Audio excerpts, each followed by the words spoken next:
ଏହା गोटे पिला संगे घटिथिबा गोटे सत्य कहानी उपर आधारित जार नाम है रोनित। दिने रोनित निजर ट्यूशन खत्म करिकी घर को जावाई बस स्टैंड रे बसी थिला। से देखि पारिला जे सेही बस स्टैंड रे गोटे बुढ़ी साइड रे बसी कांदुथिला।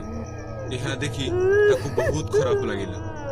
मानविकता हेतु से बुढ़ी को पानी देवा पई चेष्टा कला। सेही समय रे से बुढ़ीटी कांदिबा पई बंद करदेला और रोनित को पचारिबा पई लागिला, कौन तमे जानिछ मो स्वामी कोठी अछि?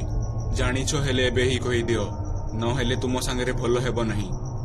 ए कथा सुनी रोनित किछि पाद पछे हे गला।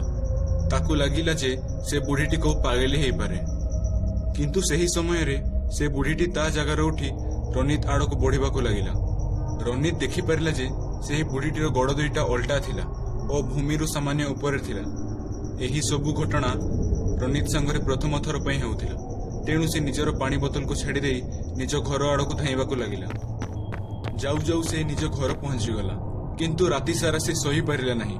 से गोटे कथा ही भाबुथिला कि से बुढ़ीटी किए थिला और ता सहित एमिति काहीकि कला, किंतु से किछि बुझी पारिला नहीं। सेही राति 2टारे रोनितर निंद कहारी कांदिबार आवाज रु भांगी गला। से देखि पारिला जे सेही बस स्टैंड वाली बुढ़ी ता बेड उपरे बसी कांदुथिला और ता हाथ रे थिला सेही पानी बोतल जहाँ रोनित बस स्टैंड रे छेड़ी दे आसीथिला।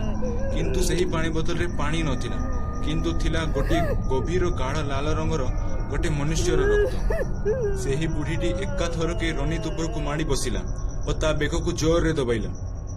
ता चेहरा एते भयंकर देखा जाउथिला कि से रोनित को खाई जीव परी लागुथिला।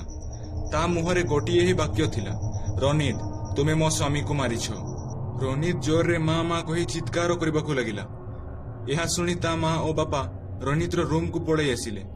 किंतु जेतेबेले से माने रोनित रूम को पहुंचिले से बुढ़ीटी तांको रूम रु पलै जाइथिला।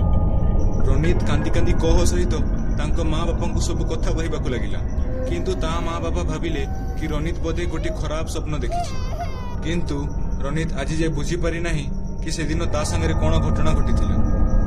रोनित सेही दिन ठारू बहुत गुमसुम रहिबा को लागिला। से निजर ट्यूशन भी छाड़ी दिला आउ केबे भी से बस स्टैंड रास्ता दे जाई नहीं।